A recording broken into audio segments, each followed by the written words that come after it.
Jadi teman-teman, di video kali ini saya mau cerita sedikit tentang kejadiannya.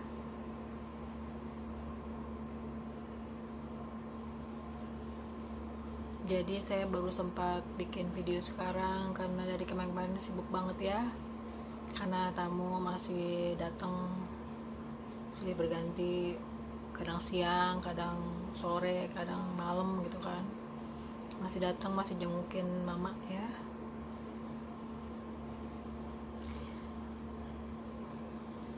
Jadi ceritanya begini, waktu itu yang waktu saya bikin video tentang ke villa itu keadaan masih baik-baik saja ya, masih bisa melihat beliau ceria. Nah, pas sesudah ke villa itu hanya berapa hari kemudian, 3 atau 4 hari kemudian, beliau pergi lagi ke acara kawinan menurut cerita menantunya ya. Nah, setelah pulang dari acara kawinan itu, besokannya dia udah ngeluh sakit, nggak mau makan, makin gak enak gitu kan perutnya. Saya nggak tahu punya penyakit apa ya, tapi yang pasti sebelumnya memang saya sering dengar dia batuk-batuk gitu kan, karena memang kalau nggak salah sih dia ada asma juga ya. Nah, terus udah gitu dia ngeluhin tuh memang lambungnya nggak enak, kembung gitu kan. Cuman saya juga bingung, kembung perutnya tapi makannya asam-asam terus gitu kan, justru makin asem gitu yang dia mau. Cuman saya mau ngelarang, tapi bagaimana ya, ya mungkin kan beda negara, mungkin beda ininya kan ya. Jadi ya udah ikutin apa maunya dia aja gitu kan. Saya tawarin makan bubur juga dia nggak mau. Oke, setelah begitu 3 hari ya, selama 3 hari itu dia makin parah, makin bener-bener gak mau makan. Terus minum juga sedikit-sedikit gitu kan. Nah, saya liatin makin lemas gitu kan. Saya siapin makan pagi gak dimakan, saya siapin makan siang gak dimakan, malam itu pun sampai dipaksa sama anaknya pun sedikit banget dia mau makan. Saya tawarin bubur juga nggak mau lagi. Oke, akhirnya setelah 3 hari, selama 3 hari itu saya seperti biasa ya, siapin makan pagi, makan siang ya. Nah, pas sore hari itu mama sebelah tanya sama saya pas saya lagi siapin saya sama gawa ya. Dia nanya, lah emang kamu nggak tahu kalau misalkan masuk rumah sakit? Iya, saya nggak tahu, aku bilang. Emang masuk rumah sakit? Iya, masuk rumah sakit tadi pagi jam 5. Padahal semalam tuh saya masih sempat lihat ya, saya masih sempat lihat itu dia dari kamar dibawa keluar. Mungkin karena bosannya di kamar terus 3 hari, keluar duduk, memang karena kan repot tuh ngurusin dia kan, udah mungkin pengen nonton TV atau gimana ya, saya nggak tahu. Nah, saya mau pergi tidur kan, udah. Nah, ternyata besok paginya itu jam 5 katanya ya dia dibawa ke rumah sakit. Nah, udah dengan berjalannya waktu, tiba-tiba di hari keempat itu mama pun juga sama masuk rumah sakit. Wah, kalut dong saya, ini kenapa sih kok pada sakit semua gitu kan, semuanya masuk rumah sakit gitu. Apa mungkin memang mama mungkin mikirin ya, namanya suaminya gitu kan udah berapa hari di rumah sakit gitu. Untungnya mamanya gak lama, cuma 2 hari aja udah pulang. tapi nggak kesini, nggak ke rumah sini. Jadinya ditaruhnya di rumah sebelah ya, di rumah sebelah, dirawat di sana. Nah, berjalan waktu, aku tetap masih ngitungin waktu, kok nggak pulang-pulang ya, seberapa parah sih sakitnya gitu kan. Saya tanya sama anak yang bungsu juga, susah makan, nggak mau makan, nggak bisa ngomong, gini. Duh, gimana gitu rasanya. Nah, akhirnya setelah itu, kalau nggak salah berapa ya, kalau saya nggak salah itu tuh 2 mingguan kayaknya ya. Nah, 2 minggu itu pas saya tuh lagi siapin Sahih Magawa mau dibawa sama anak bungsunya pergi ke luar kota ya, karena dia ada kerjaan sana. Nah, pas saya mau ngasih itu, tiba-tiba dia masuk nih, si anak bungsu masuk sama anak pertama ya, yang bapak yang di sebelah masuk, ngomong serius. Akhirnya saya balik lagi dong ke dapur, sambil nungguin. Tiba-tiba saya dengar si bungsu nangis. Udah gak enak nih hati, ada apaan nih, ini pasti ada yang serius dari rumah sakit nih, pikir aku kan. Oh, udahlah, udah jangan mikir aneh-aneh gitu kan. Udah, tau-tau aku dengar lagi ada yang masuk lagi. Oh, ternyata anak sebelah ya, keponakannya si bungsu masuk manggil dia, makin nangis. Duh, makin gak enak dong rasanya. Akhirnya saya ke sebelah, terus saya tinggalin. Terus aku dengar kan sepi ya, udahlah, aku penasaran, aku pengen tahu, pengen tanya sebenarnya ke sebelah. Pergilah aku ke sebelah kan, terus kalian mau nanya, ini bikin nggak buat mereka sore-sore gitu kan, Sahih sama gawanya. Pas kesana, mama bilang, tanya mama yang sebelah itu, ngomongnya kayak nggak ada apa-apa gitu, kayak nggak ada apa-apa. Iya, bikin aja Sahih sama gawanya gitu kan. Oh iya, jangan lupa bajunya mama ya.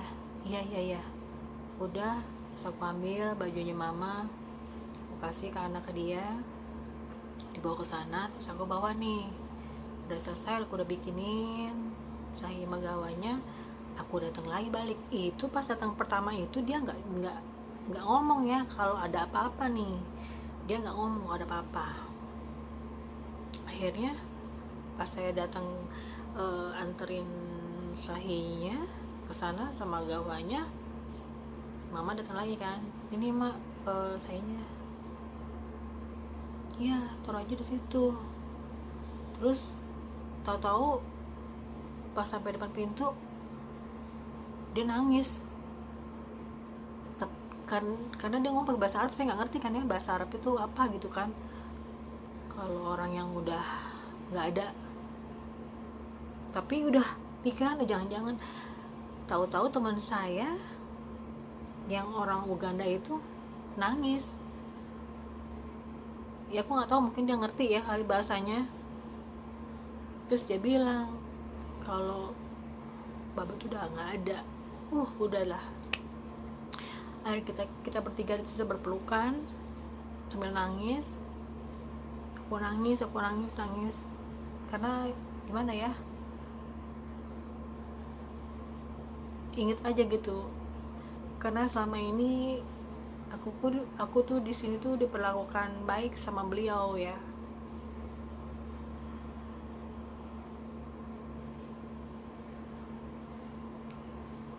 Akhirnya datang Baba, anak yang pertama,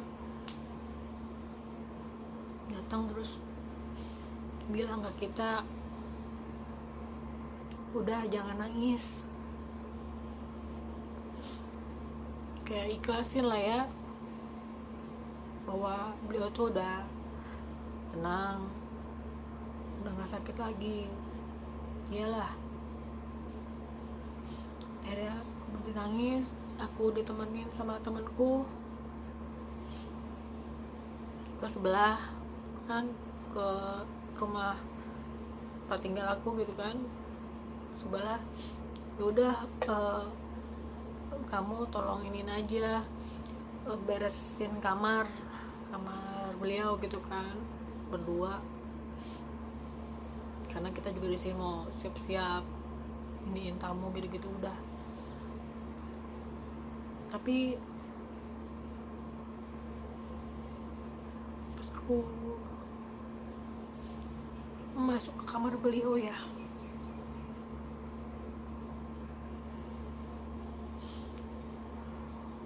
namanya aku yang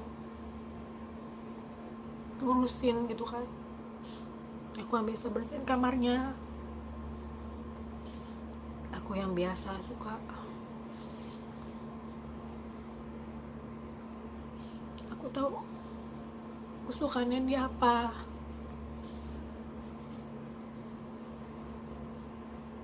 Kalau pagi mau makannya apa, siang mau makan apa gitu kan, malam. Jadi berasa karena beliau itu aku udah anggap seperti orang tua sendiri ya. Waktu mama masuk rumah sakit juga aku sedih, kenapa mereka urusin tuh sampai bisa sakit gitu kan.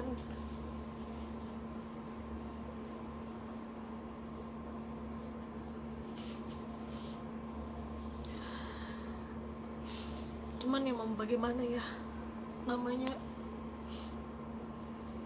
Tuhan udah ambil dia, kita kan gak bisa apa-apa ya. Intinya tugas si kakek udah selesai lah ya di dunia ini,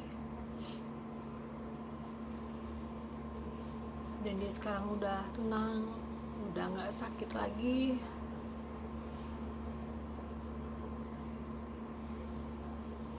Dan tugas saya sekarang hanya ngurusin mama aja,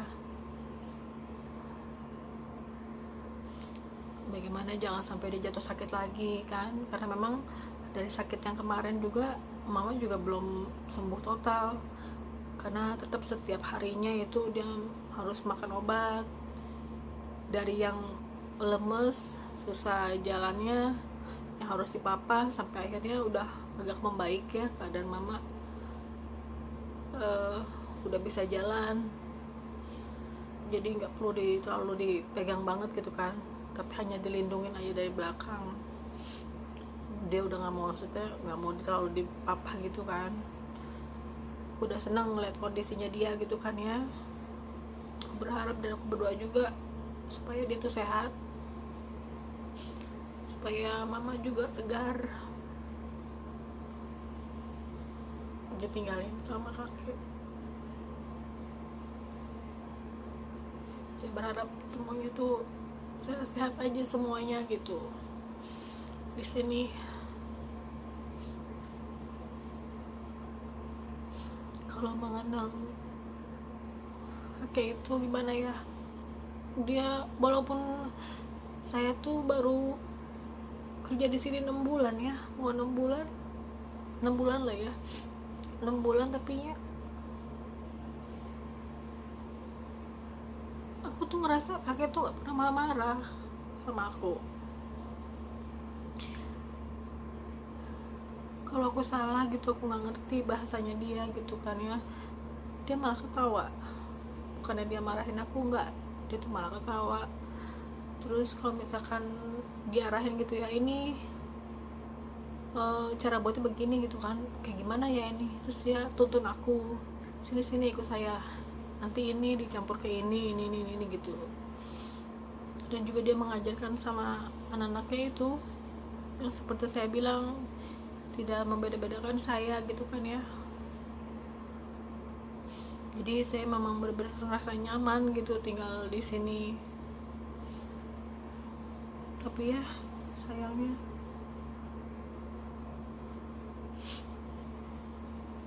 beliau udah pergi. Dan memang beda sih ya, rumah ini tuh makin sepi, nggak ada dia tuh sepi. Karena biasanya tuh tiap sore tuh pasti kan dia putar TV sampai malam kencang-kencang gitu kan, karena karena memang pendengarannya agak kurang ya, namanya udah umur kan. Sekarang tuh nggak ada itu bener-bener sepi banget, bener-bener. Mana mama tinggal di sebelah pula, nggak di sini. Aku cuma sama anak bungsunya yang malam juga pergi kan, ntar pulang-pulang tengah malam gitu kan. Udah beda aja gitu suasananya. Cuman ya emang harus dijalanin ya, berat tapi mau bilang apa, udah takdirnya begini.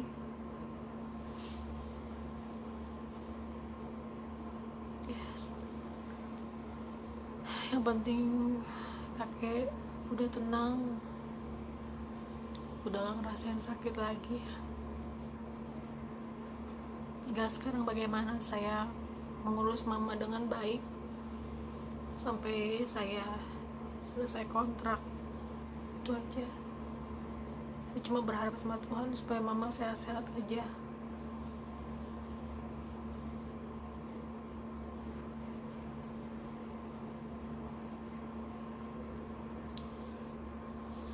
Oke teman-teman, sampai di sini aja ya video kali ini.